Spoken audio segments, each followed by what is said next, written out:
topic, we're going to talk about Rivian, and it seems like the CEO or Rivian team has said that they will be profitable by next year amongst a new vehicle that they're also announcing by next year as well. That would be a little bit cheaper or a lot cheaper than what they currently offer. So we'll get into it. But if you're just joining in, my name is Dennis. I love talking about Tesla hacking, as I like to call it, but basically just getting the best deal on Tesla at the best financing rate. So definitely hit that subscribe if you're interested. So let us get into this. So shout out to Sawyer Merritt. He posted this Twitter that we saw.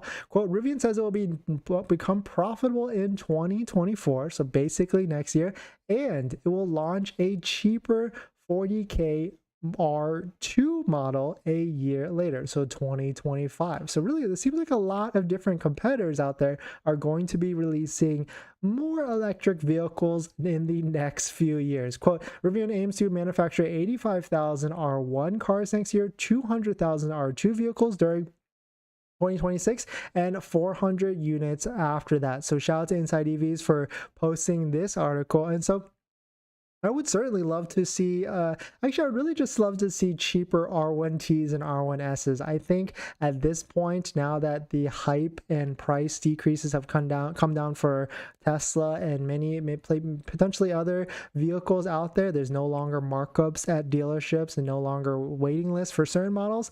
I really feel like Rivian should lower their prices, maybe after they get through all this backlog that they currently have.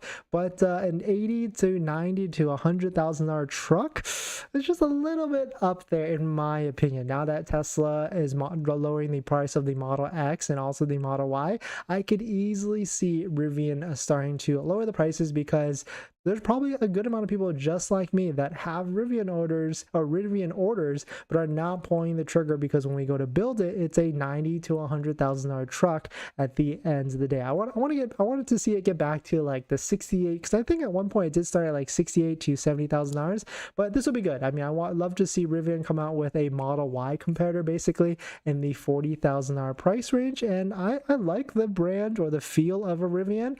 I certainly like their color schemes and what they're going for that outdoor EV type of truck. So I'd love to get into one possibly soon, but just not yet, since we just got the Model X. But let me know what your thoughts on it. Let me know what you're thinking. It's good to see Rivian, I guess not necessarily Rivian starting to become profitable, because electric vehicle companies a little bit tough. It seems like everybody else is like, maybe I'm just saying, looking at Lucid and all the other manufacturers like Volkswagen and Ford that aren't necessarily making too much profit on their electric vehicle divisions. But we're going to jump into our next topic. But before we do that, this video is sponsored by my Patreon link down below in the description if you want to support the channel.